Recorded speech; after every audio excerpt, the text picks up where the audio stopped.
started noticing Earl Beckwith the same way I notice anything at my job, by the pattern. 12 years driving a fuel oil truck for Haywood Fuel, first on the afternoon route, then on the morning one ever since Garrett retired and they handed me the Pigeon Valley run.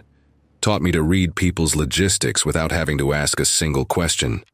You learn that the tank that runs from October to February without a refill, but then orders 3 loads back-to-back in March, belongs to someone who lets the level drop to nothing before they call. You learn who stays home through winter and who disappears to Florida and doesn't show their face until after Easter. People's rhythms become readable when you track what they consume, week after week, year after year. At Pisgah Pines, that's what the office paperwork said. But nobody living there used that name. We just called it the park. I knew everybody's rhythm. 23 trailers along an internal dead-end road on the south side of NC 215, which cuts through the Crusoe Valley heading toward Bethel. The east side of the park backed up against a row of tall oaks, and beyond that was the Pisgah National Forest, dark green and wet, with fog sliding down from the ridges until mid-afternoon on most days that summer. Earl Beckwith lived in Lot 4, directly across from mine, Lot 5.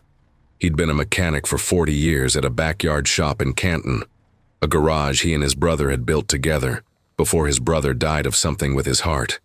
62 years old, short white hair, always in long sleeves even in the heat. His right knee joint cracked when rain was coming, which in the Pigeon Valley is most days. Ruth, his wife, worked at the Dollar General on Main Street in Canton, Monday through Saturday. Serious people who grew tomatoes in a small bed behind the trailer and had a fat cat named Raymond that lay on the front steps all day long, rain or shine. There was one small thing that annoyed me about Earl. He left the garden hose stretched from the side spigot out into the middle of the corridor between the trailers in a way that made you step around it every single time. That's got nothing to do with what happened later. It's just the kind of thing you remember when you think back on that time.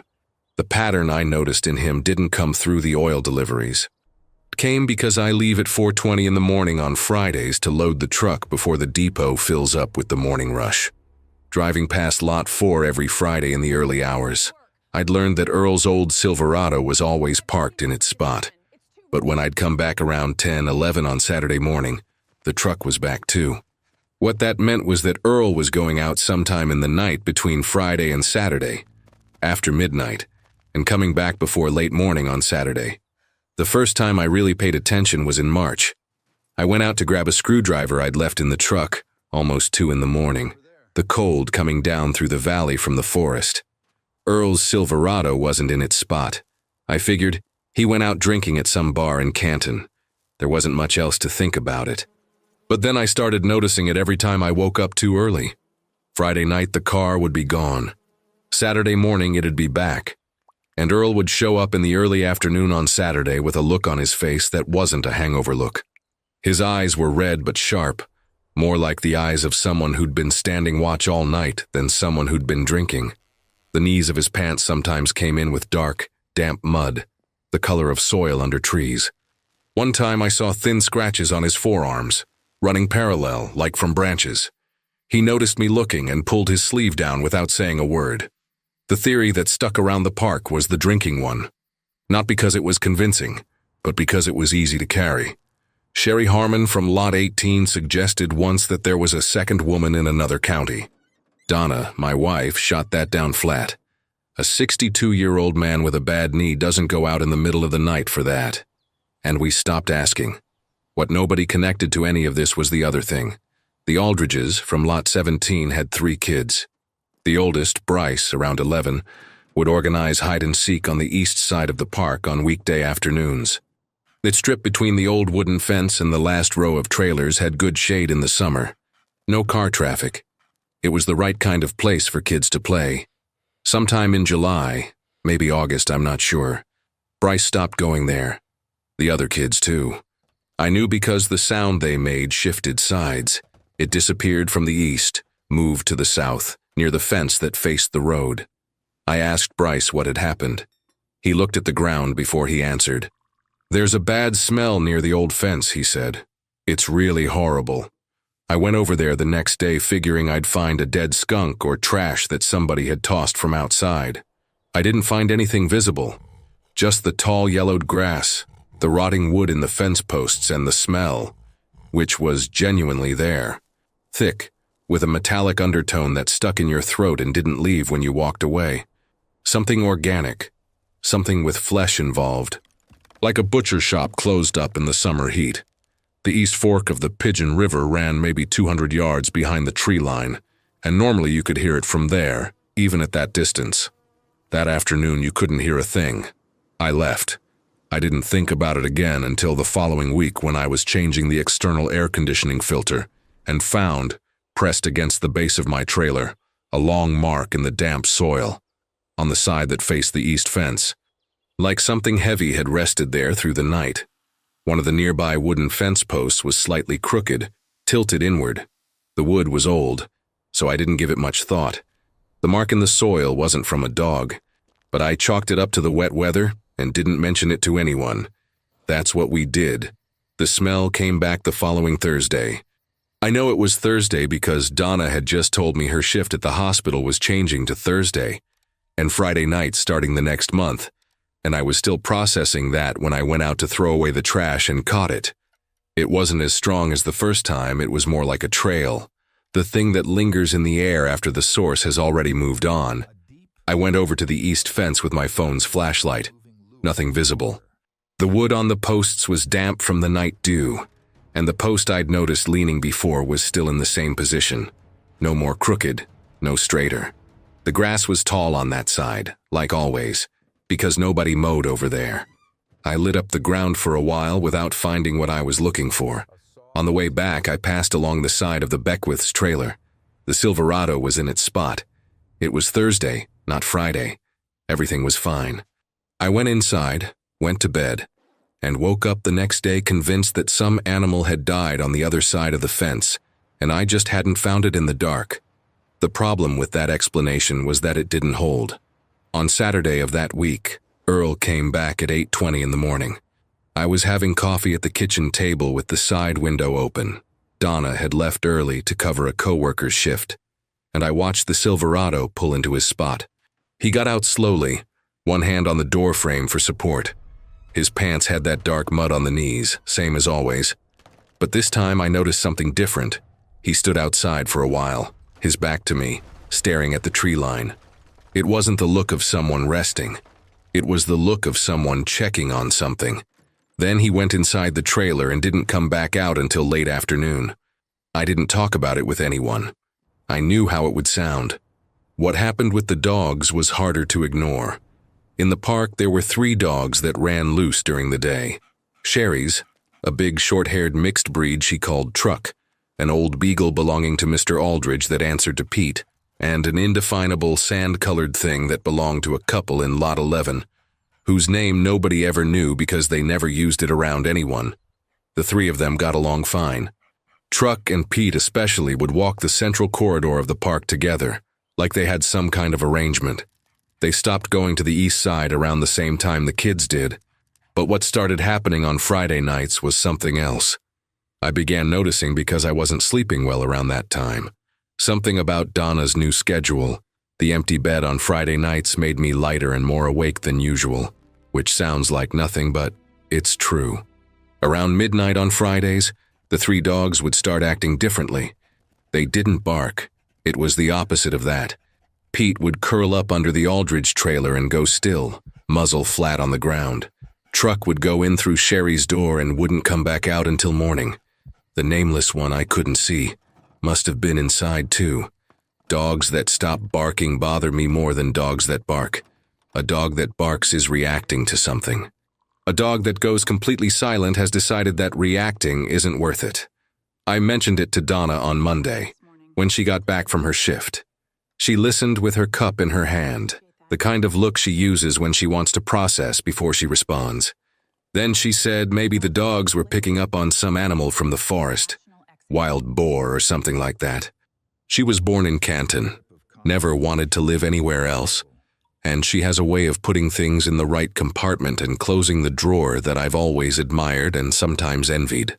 Could be, I said, But I thought about Truck, who I'd already seen stare down a skunk without blinking. He wasn't the kind of dog that backed down from anything. That week I did something I didn't need to do.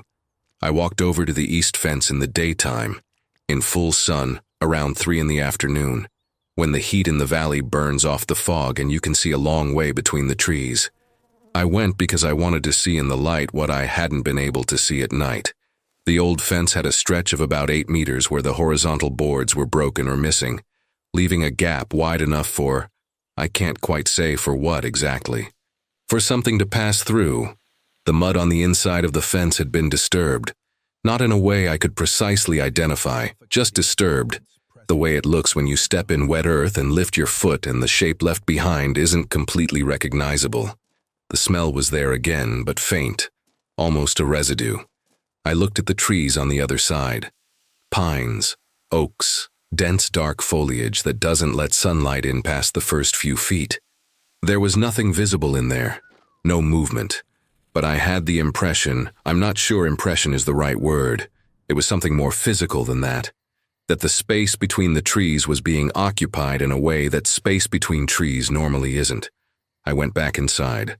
I watered the tomato bed out front because it was time and I'd forgotten to do it in the morning.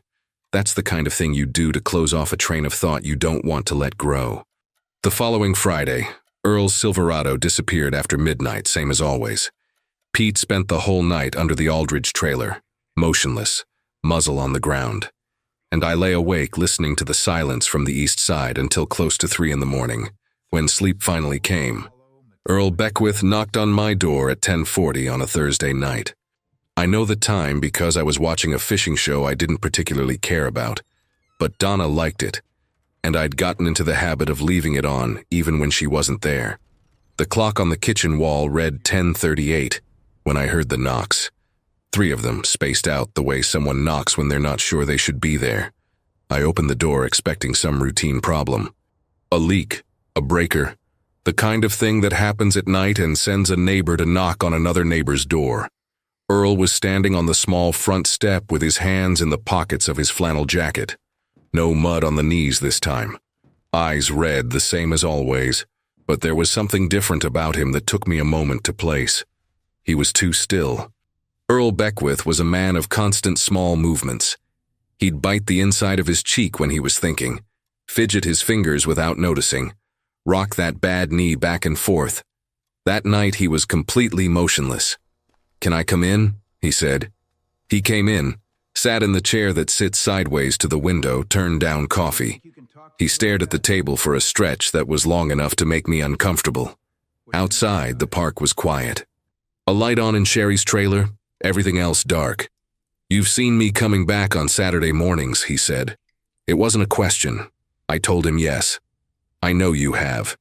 You've got that way about you." He paused. Of not asking, but watching. I didn't say anything. Earl looked at the side window, the one that faced east, for a second, then looked back at me. "I've been going out into the forest. On Fridays. I don't drink, there's no other woman. None of what Sherry came up with." He said it with a dryness I recognized, the tone of someone walking through math that doesn't add up, hoping the other person can help find the mistake. I asked him why. He took his time. "There's something in there that I need to understand." The sentence was strange enough to make me sit up straighter. "What did you see?" Earl didn't answer directly.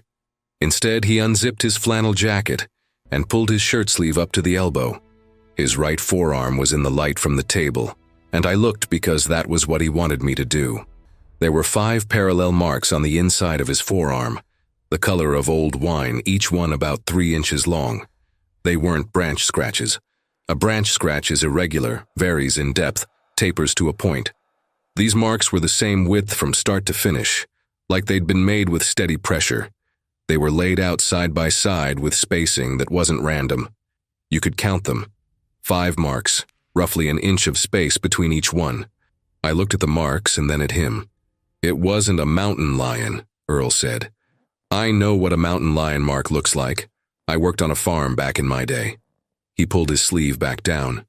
"And it wasn't a bear. A bear doesn't hold like that." "Hold." He used that word and didn't correct himself. "When did this happen?" 3 weeks ago. He zipped his jacket back up. Didn't bleed much. Didn't need a doctor. There was an obvious question I should have asked right then. One any person would have asked. What was it that held you? But I didn't ask it. I can't fully explain why. Maybe because Earl had that stillness about him, and I didn't want to be the one who pushed him into saying out loud what he clearly hadn't been able to sort out inside his own head yet. Or maybe because I knew the answer was going to be something I wasn't prepared to hold on to either. He left shortly after. Thanked me for my time as if I'd done something more than just listen. I sat in the chair for a while after the door closed. The fishing show was still on, muted. I'd turned the volume down when Earl came in and forgotten to shut it off. Outside, the park was still quiet. That was when I heard the sound. It was coming from outside the kitchen window, the side that didn't face the road but the narrow corridor between my trailer and Earl's. A sound that took a second to classify. Metal yielding under pressure. Not a bang, not an impact. A slow deformation, like when you squeeze an empty can with your hand, but much lower in pitch. Much slower. It lasted maybe 4 seconds. Then it stopped. I sat staring at the dark window for a stretch of time I couldn't measure. Then I grabbed the flashlight and opened the door. The side corridor was empty. I lit up the ground, the sheet metal walls of both trailers, the space at the far end. Nothing visible. The metal trash can I kept leaning against the side of my trailer was bent. Not knocked over, still upright, still in its spot. But the middle section of the cylinder was pushed inward, deformed, at roughly shoulder height on me. The metal had given from the outside in, as if something had pressed against it steadily without stopping. I ran my hand over the cold surface of the dent. It was deep, deeper than I could have made with both palms pressed flat. I looked over at Earl's trailer steps. Raymond, the fat cat who spent entire days lying there with the bored expression fat cats have, wasn't there. The steps were empty, and there was something about the emptiness of that specific spot that unsettled me in a way I couldn't name right then. I went inside, locked the door. It took me a long time to fall asleep. I didn't say anything to Earl about the dented trash can. I spent a couple of days waiting for him to bring it up. I figured he might have seen or heard something from inside his trailer that night. But he kept to his normal routine. Out in the morning, back in the late afternoon, a nod when we crossed paths. Nothing beyond that. Ruth would sometimes sit on the porch with her coffee, and her expression was the same as always. The expression of a woman who had carried patience for decades and turned it into a permanent feature of her face. Raymond stayed gone. I didn't ask. What stuck with me from Earl's visit wasn't what he said. It was that verb, hold. I kept coming back to it without meaning to, in the moments when the mind goes idle. Filling up a customer's tank, waiting at a red light, brushing my teeth at night. It wasn't a bear. A bear doesn't hold like that. To hold implies intention, implies something that assesses, that decides how much pressure to apply and for how long. I didn't want to think about what held with steady, even pressure, 5 parallel points, and then let go. I'd push it aside, and the thought would come back. The following Thursday, 1 week after Earl's visit, I couldn't sleep. It wasn't exactly anxiety. It was more like that dull middle-age wakefulness, the kind that has no identifiable cause and doesn't respond to anything you try. I went to the living room, drank some water, sat in the dark without turning on the TV. That's how I heard it. It started in the back of the park on the east side. A sound that took my brain a moment to categorize because there was no immediate reference available. It wasn't any animal I knew. It wasn't wind. The night was dead still, not a leaf moving. It was a kind of rhythmic pressure against the ground, heavy and irregular, as if something large was moving but without the normal cadence of footsteps. More like a weight redistributing itself, finding support, testing it, shifting. I sat completely still and listened. The sound moved closer. That's what held me. I could track its spatial progression clearly, left to right, from the back of the park toward the center, moving along the outside of the east row of trailers. It would stop for a few seconds, then start again, stop again. It wasn't walking. It was sweeping. I got up slowly and went to the side window. Didn't turn anything on. Pressed my forehead against the cold glass and looked into the corridor between the trailers. the solid darkness between the metal walls. The moon was partially covered and the park's lighting, 2 bulbs on the central pole, didn't reach that side. The sound stopped for long enough that I thought it was over. Then it started again, closer. There was something in the corridor. I can't say I saw it clearly because there was no clarity to be had. What there was an absence of depth at one specific point in the dark, a density where there shouldn't have been density, maybe 15 yards from the window where I was standing. Too tall to be any animal I could easily name. It occupied the vertical space of the corridor in a way that blocked the view of the trailer at the far end. I didn't move. The thing, I have no other word that works better now, 14 months later than that one, didn't move either. I don't know how long we stayed like that. My brain was doing what brains do when they encounter something with no available category, trying to fit it into something familiar. Shadow cast by a cloud, a reflection, distortion in the glass. But the moon wasn't cooperating with any of those explanations, and the window glass was smooth, no bubbles. Whatever was out there was out there. It moved first, not toward me, sideways, back toward the far end of the park, back east. The movement was faster than I expected from something that size. I couldn't track it. The sound on the ground came back for 3 or 4 seconds, and then faded until it was completely gone. I stayed at the window for another 10 minutes without moving. Then I went to the kitchen, turned on the small stove light Donna uses when she doesn't want to wake up the whole park, and sat down at the table. There was a notepad she used for grocery lists. I grabbed a pencil and tried to do what I do with delivery routes when something doesn't add up. Write down what I actually knew, without interpretation. I wrote, large, tall, slow, and then fast, made no sound with its mouth, stood still and watched. That last part bothered me more than the rest, because standing still and watching implies the same thing that holding implies. Some level of assessment, not the blind movement of an animal driven by hunger or fear. Something that came, identified, and decided to leave, this time. I tore up the paper and threw it away. Went to bed. In the morning, I woke up with the sun already high, which isn't my pattern, and with the physical feeling of having slept wrong, that dull ache under the right shoulder blade. Made coffee, looked out the window at the side corridor. On the packed dirt between the 2 trailers there were marks.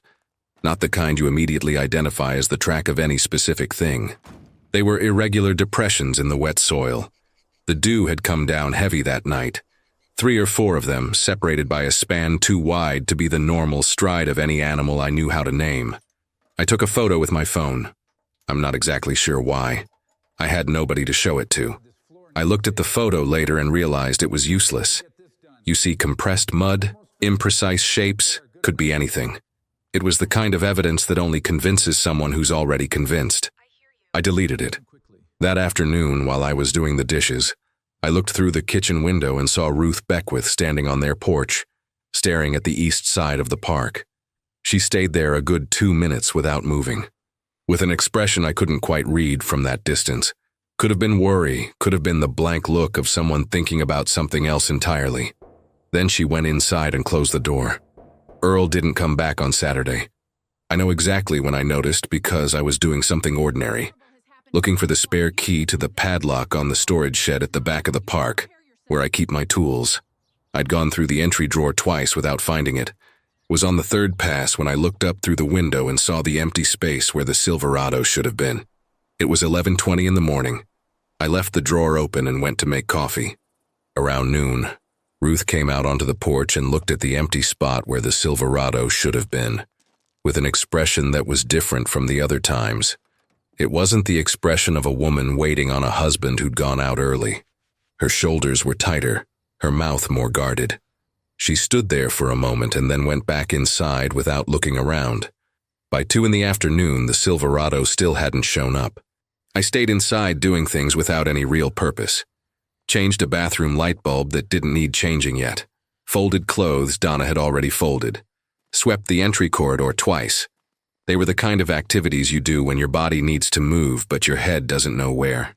A little after 3, Donna called me from the hospital during her break.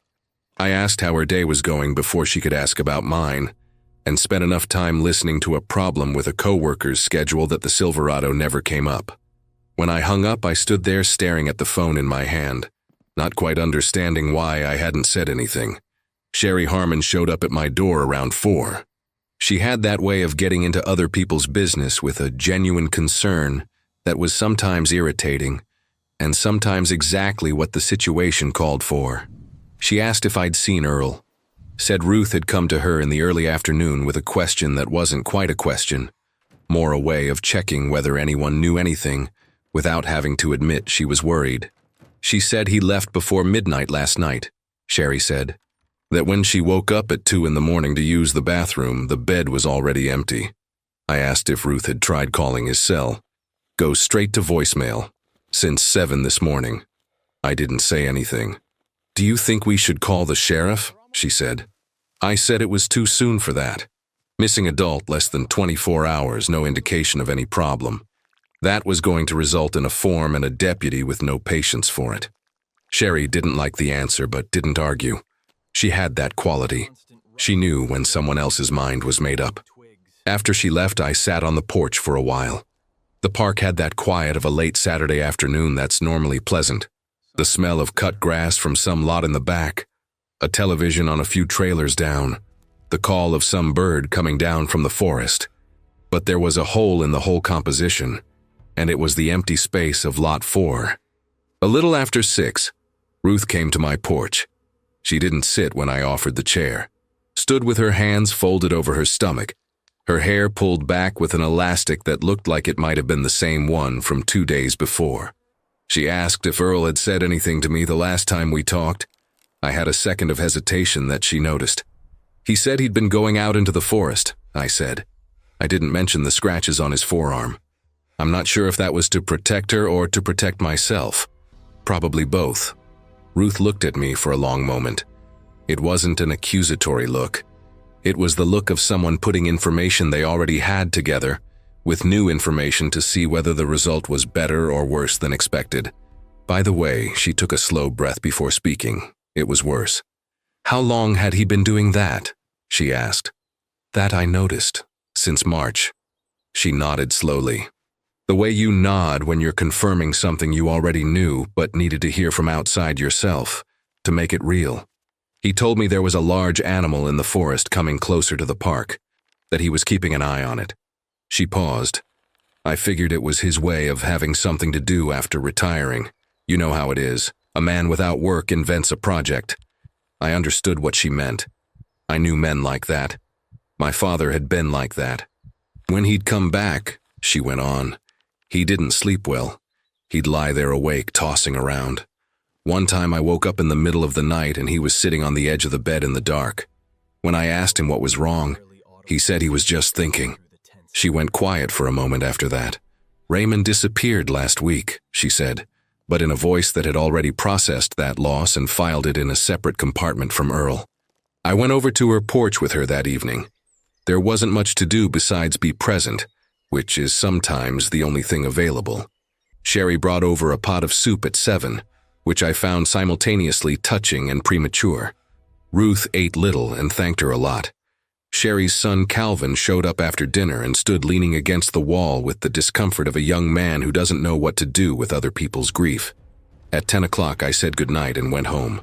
I stopped on my porch before going in. Lot 4 was dark, the Silverado's spot empty, a faint light on behind the curtain of the front window. On the east side, the trees were a dark, solid mass against the September sky. No wind, no movement. I stood there thinking about Earl out in the dark of that forest, with those marks on his forearm that he hadn't been able to explain properly, about the verb he'd used, about the way he looked at the tree line when he came back on Saturday mornings. I went inside and locked the door, locked the side window too, which I hadn't done in months. I hadn't slept with the window locked since I was 11 years old and scared of things for no reason. This time it didn't feel like no reason. Calvin was the only one who agreed to go with me. Not that I'd asked in any formal way. I mentioned to Sherry in the morning that I was going to take a look at the edge of the forest, and she went to get Calvin before I finished the sentence. I think she needed to do something, and this was the only something available. Calvin was in his mid-20s, with the broad build of someone who'd done physical work from an early age, and when he showed up, he had work boots on and a headlamp in his hand. Nobody had asked him to bring it. He just brought it. We went in through the opening at the back of the park, where the vegetation starts before the big trees. A strip of about 30 feet of shrubs and tall ferns before the canopy closes overhead. The ground was wet from 2 nights of dew, dark, with that consistency of soil that holds the impression of anything that steps on it. "What are we looking for?" Calvin asked.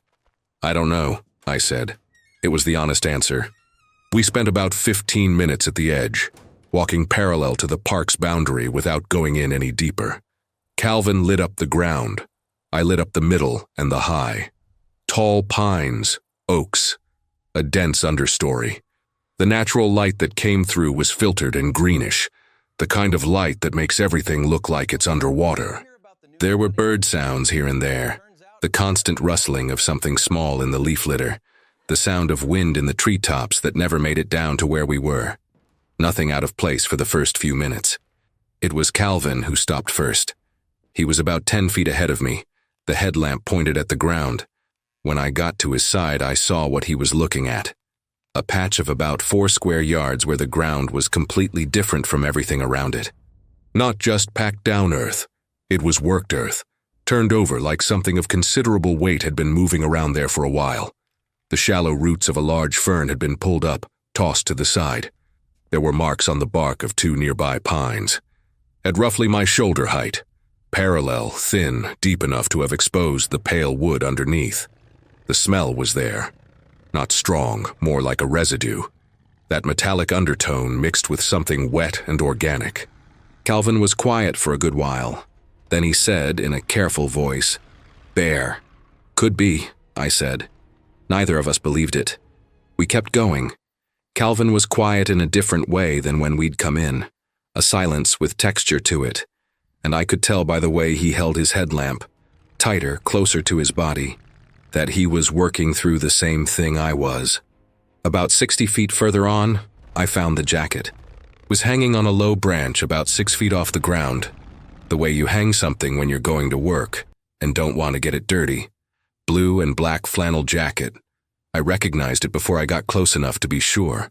Earl wore that jacket September through November every year, 7 days a week, because he said polyester didn't breathe right, and flannel was the only decent fabric available. Calvin lit it up for a moment without saying anything.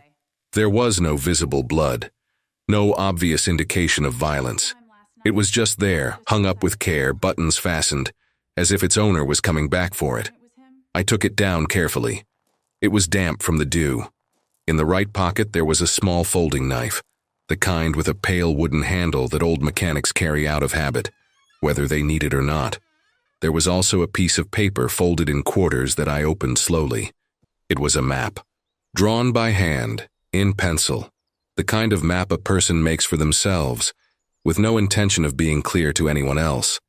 There were lines I interpreted as trees, an X marked in a position I couldn't relate to anything outside, arrows indicating directions without any reference points.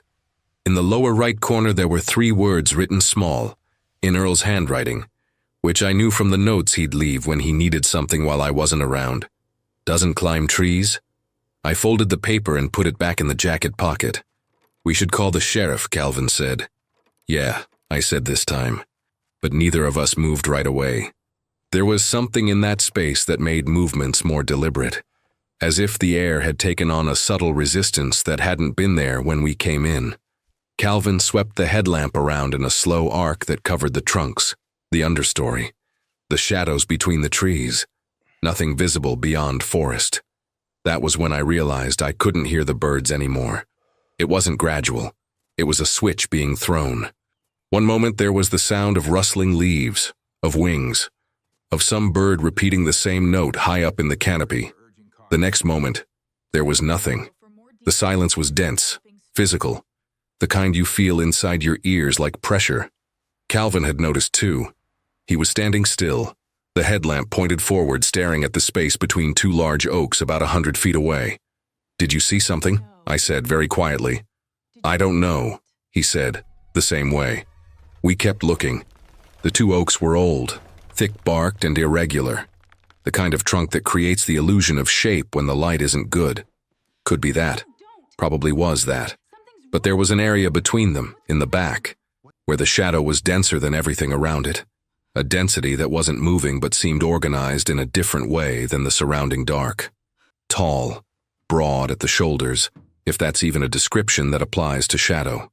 After a while, I don't know how long, time worked differently in there. Calvin took a step back, slowly, without making any noise. I did the same. We walked back to the park without running, but without stopping either. When the open light of the park received us on the other side of the brush, I breathed out in a way that told me I'd been holding it for a long time. I brought Earl's jacket with me. I couldn't leave it there. Donna came back Sunday afternoon and I didn't say anything about Earl's jacket. It wasn't a conscious decision. She arrived with that energy of someone who's been away from home for 2 days and wants to reorganize the space. Opened windows, started the washing machine, began making some kind of list at the kitchen table. I sat down next to her and watched her write. Her handwriting is small and tilts to the right, always has been, and I sat there watching that handwriting for a while before I realized I wasn't reading the words.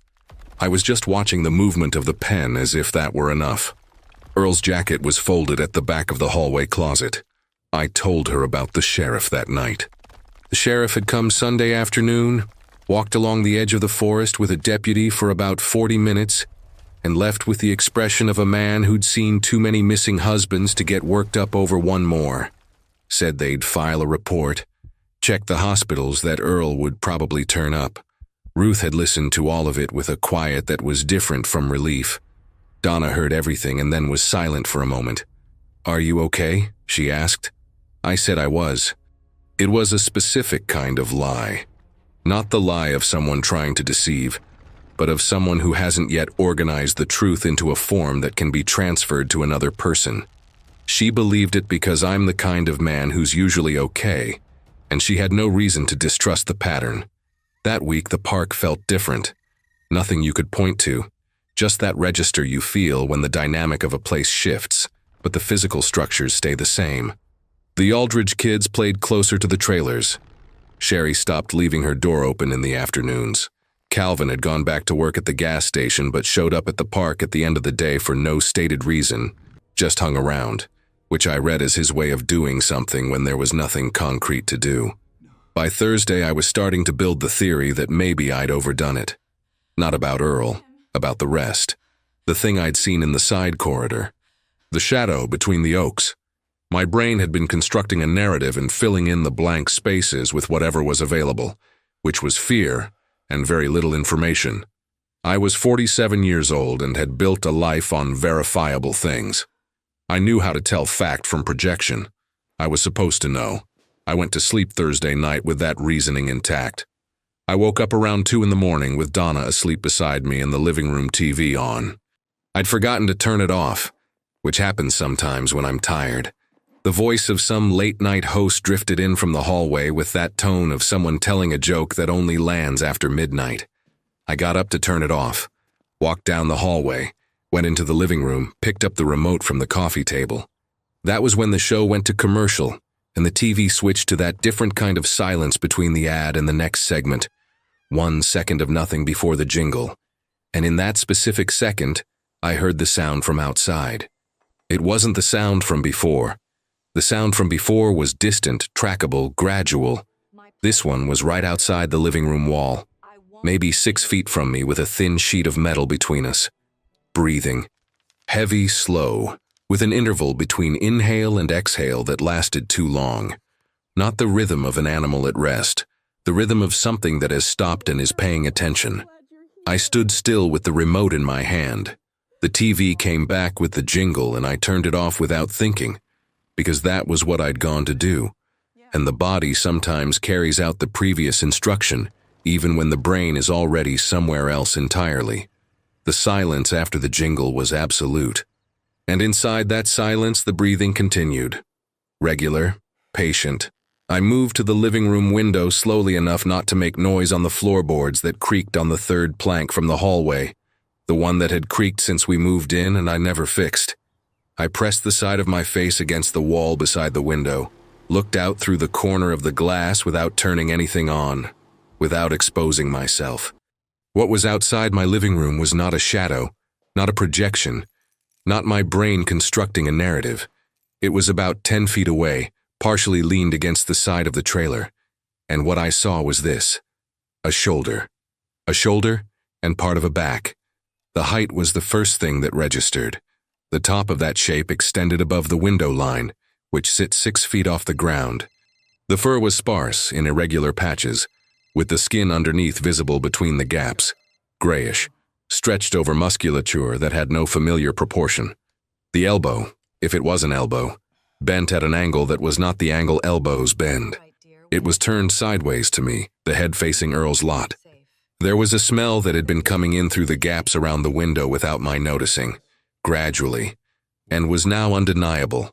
Dense, metallic flesh mixed with something that recalled the wet earth smell of a pulled-up root. My reasoning from the last 48 hours, that I'd overdone it, that it was projection, that a 47-year-old man who'd built his life on verifiable things ought to know how to tell fact from fear, that reasoning didn't collapse dramatically. It simply stopped, like an engine that gets the key turned the wrong way, a cessation. The thing outside turned its head, not fast, slowly, with the kind of calm that belongs to something with no predator. The snout was too long for anything I had words to name, with a jawline that recalled a human face in a way that was worse than if it hadn't recalled anything at all. Its eyes caught the faint light from the park's central pole and threw it back, a reflection for a fraction of a second, positioned too high, too wide apart. It looked toward the window. I don't know if it saw me. I don't know if it could see through the dark glass or if it was looking at the reflection of something else. I know I stayed completely still for a length of time I have no way to calculate. Then it left. The weight on the ground redistributed. The shoulder moved out of the window's frame. The breathing faded away. I went to the bedroom and sat on the edge of the bed in the dark, on Donna's side while she slept. I understood in that moment what Earl had been doing sitting on the edge of his bed in the middle of the night. He was just trying to go back to being the person he was before he saw. I told Donna the next morning. I didn't plan to. She was making scrambled eggs and I was sitting at the table with coffee. I hadn't been able to drink because my hand was doing something I hadn't immediately noticed, trembling slightly at the wrist. Not the dramatic kind. More like the vibration of a low-running engine. Donna looked at my hand before she looked at me, and it was that look that opened something up. I told her everything. The breathing outside, the shoulder, the snout, the height, the smell, the way the head turned slowly. Donna turned off the stove and stood on the other side of the counter listening with her arms crossed, and the closed expression of someone who's truly listening, not organizing a response, just listening. When I finished, she was quiet for a moment. "Were you asleep before you got up to turn off the TV?" she said. "No." "Are you sure?" I didn't answer right away, which was a mistake. Not because I had any doubt. I didn't. But the pause existed, and it was enough. Donna didn't say I'd been dreaming. She's not that kind of person. What she said was more careful than that, and therefore harder to argue with. That I'd been under pressure for weeks. That Earl's disappearance had affected me more than I was letting on. That a tired mind in a stressful environment produces things. She used the word produces with a clinical care that came from years of listening to patients in hospital corridors. I said I understood. It wasn't true, but it was what was available.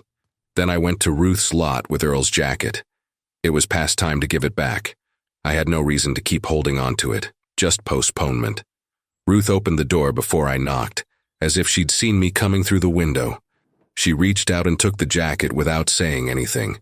She brought it up to her face for a second, that gesture people make that I never know how to watch without feeling like I'm intruding.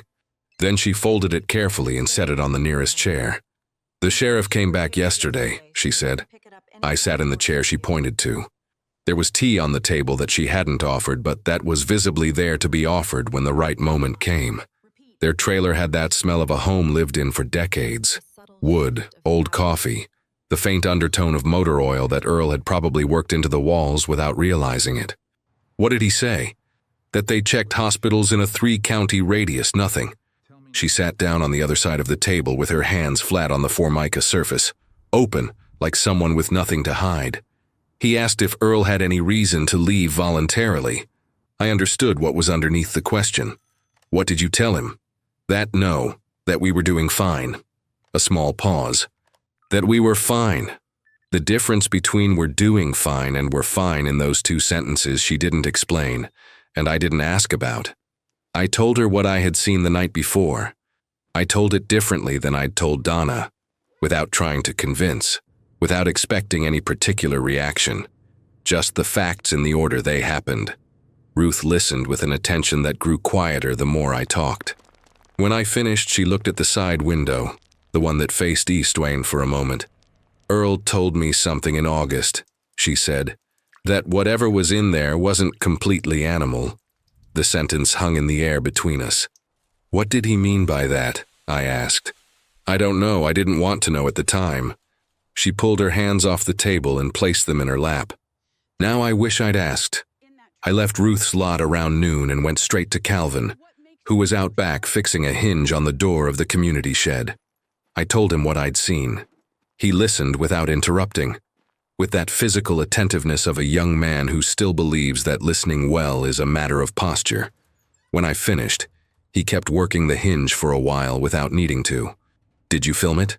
He said. No. He nodded slowly, not with skepticism, more with the weight of someone who understands that the absence of evidence is going to complicate things in a specific and predictable way. I saw something in the forest, he said after a moment, when we went in, between those 2 oaks. I know, you said you didn't know if you'd seen anything. I said that because I didn't know how to describe it. He wiped his hands on the rag he kept in his back pocket.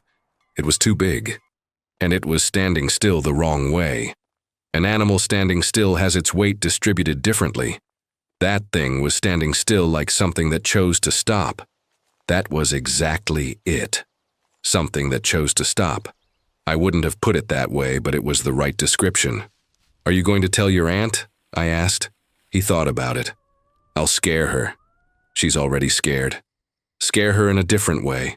He put the rag back in his pocket. Are you going to tell anyone else?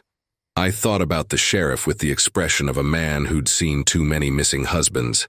I thought about Donna with her arms crossed and the word produces. I thought about myself hearing someone else tell this story in a different context, at a bar, at a work table, and I know honestly what I would have thought. I don't know, I said. Calvin went back to the hinge. I stood there for a moment looking at the east tree line, visible from there above the rooftops. Dark green, dense, completely indifferent to whatever I thought about it. That night, Donna went to bed early. I stayed up in the living room with the TV on low, the bathroom hallway light on the way I'd kept it since I was a kid, and I paid attention to every sound from outside until close to 3 in the morning. I didn't hear anything, which didn't mean anything. It was Donna who heard it first. It was almost 11 on Friday night. I was at the kitchen table pretending to read a truck maintenance manual I already knew by heart, and she was in bed with her book open on her chest the way she gets when she's almost asleep, but won't admit it. She called my name in a voice that had no sleep in it at all. When I came into the bedroom, she was sitting up with the book closed in her lap, staring at the back wall. "There's a noise," she said. I listened. It was structural. The back wall of the trailer making that sound of metal under tension that you learn to recognize when you've lived in a sheet metal house your whole life. It wasn't wind. It was pressure being applied from outside, slow and continuous like a finger pushing but with a weight no finger has. "Stay here," I said. She grabbed my wrist before I could leave. Not hard, just her hand closed around it. She looked at me for a second with an expression I hadn't seen on her in 23 years of marriage. Not exactly fear, but that recognition that the drawer she'd closed weeks ago was sliding open on its own, and she couldn't hold it anymore. She let go of my wrist. I got the big flashlight from the hallway closet, the metal one, heavy, that I'd bought for hurricane emergencies and never had real cause to use. I went to the kitchen and looked through the back window without turning anything on. The backyard was small, about 20 feet between the trailer wall and the start of the vegetation, with a brick grill I'd built wrong and never fixed. 2 of Donna's potted plants that spent winters out there because she always forgot to bring them in. The light from the central pole didn't reach back there. It was dark in a solid way, but there was movement. On the right side, along the wall, something was moving slowly at the edge of what my eye could make out from the dark.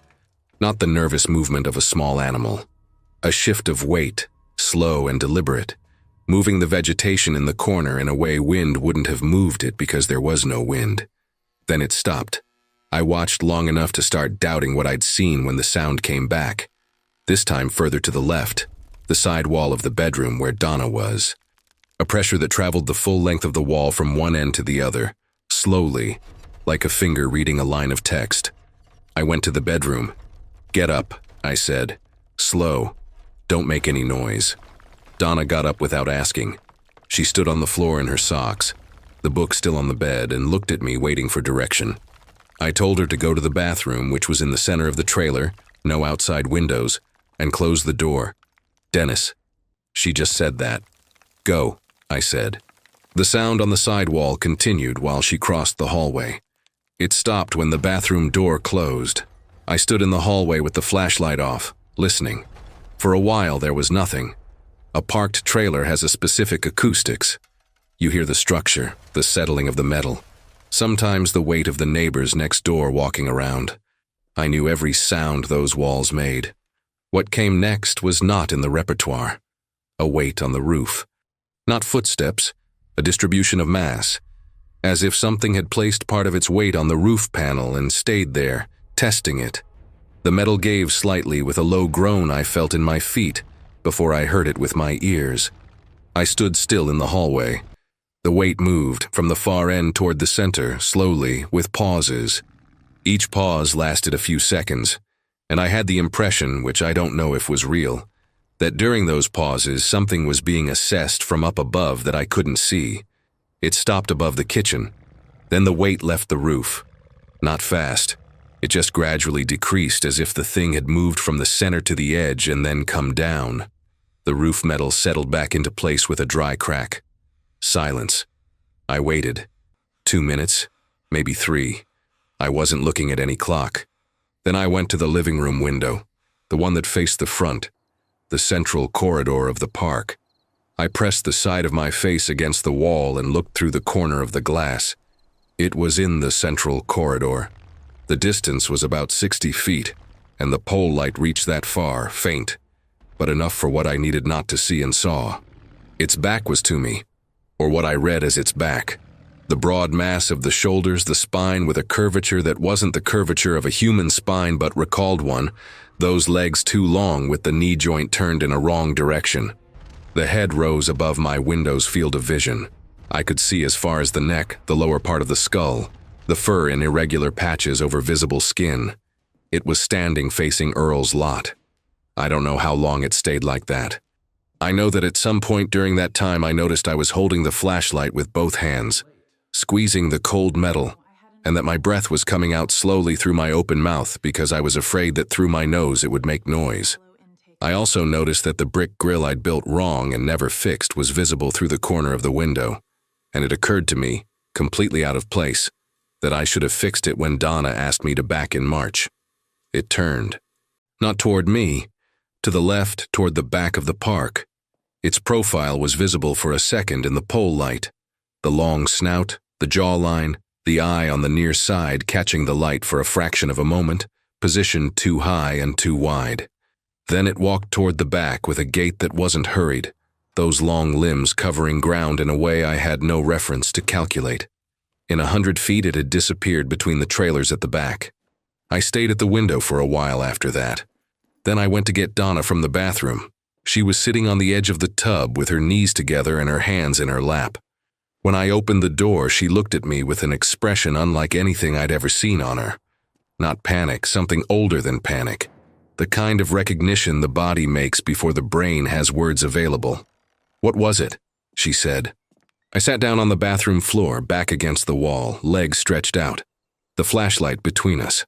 I stayed like that for a while without answering because there was no answer that would fit in that small bathroom, without making something collapse that I wasn't ready to see collapse. "I don't know the name for it," I said finally. She nodded slowly. She kept looking at the linoleum floor between us, that beige and white checked pattern we'd never changed, because it never seemed urgent enough. "We can't stay here," she said. I didn't answer. But she was right, and I knew she was right. And I think we both knew that conversation had already ended before it began. We stayed in the bathroom until dawn. We left with what fit in the car. It wasn't a decision we made out loud. It was more a sequence of actions that began when Donna got up off the bathroom floor at the first sign of light and went straight to the bedroom to pack a bag. I watched her from the doorway for a moment and then went to pack mine. Neither of us spoke about where or for how long or what to do about the rest of our things. The bag was a gesture, and the gesture said enough. I knocked on Ruth's door before we left. She opened it too quickly to have been sleeping. She was dressed, her hair pulled back, a cup in her hand that had probably gone cold.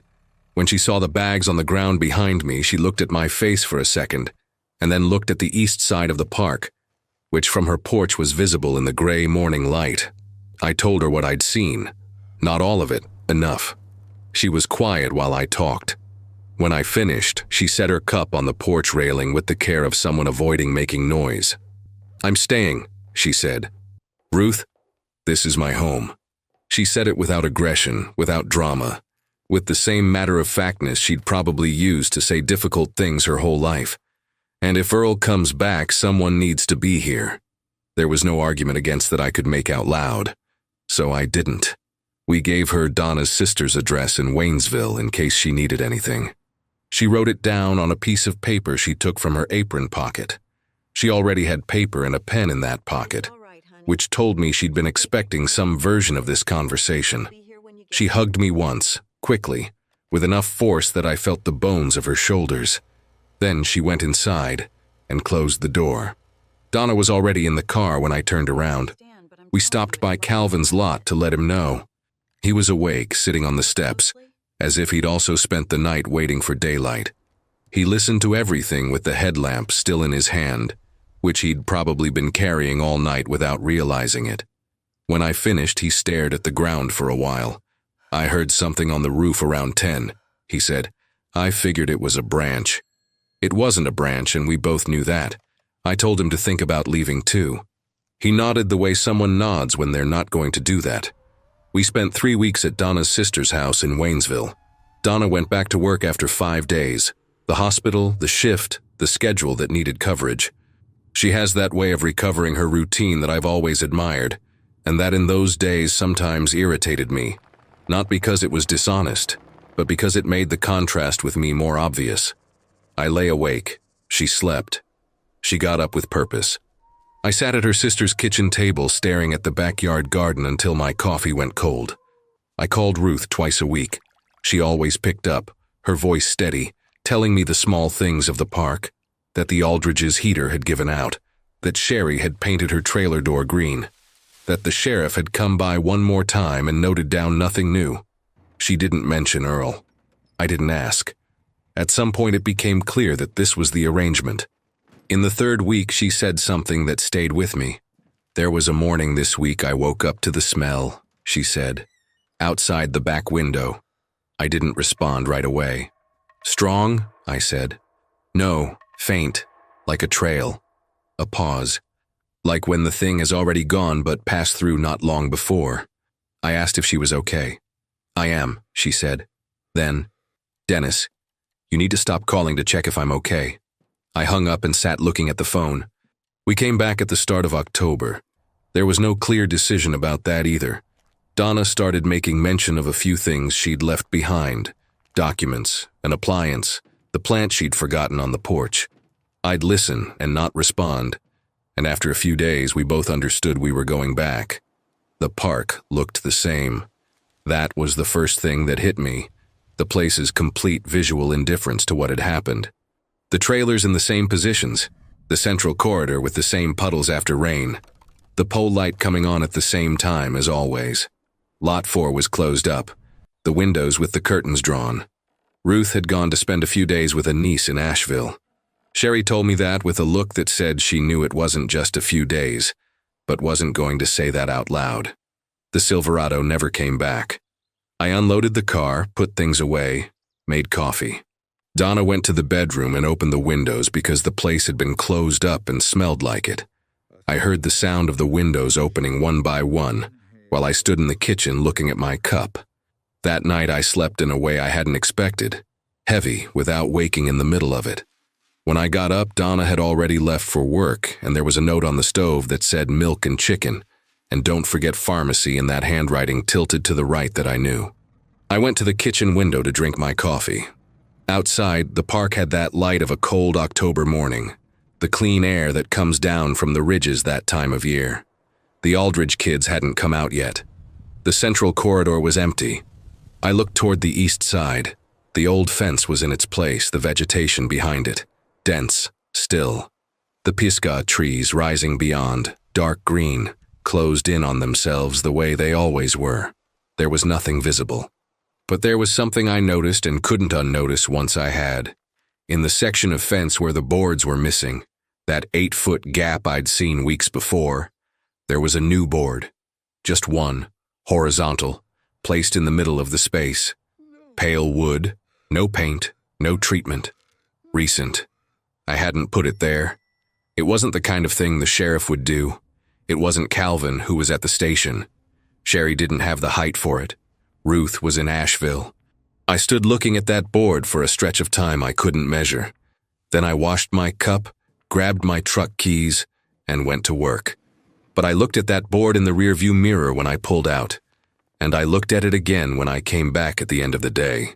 It was in the same spot, the same way, the pale wood standing out against the black rotting wood of the old posts around it.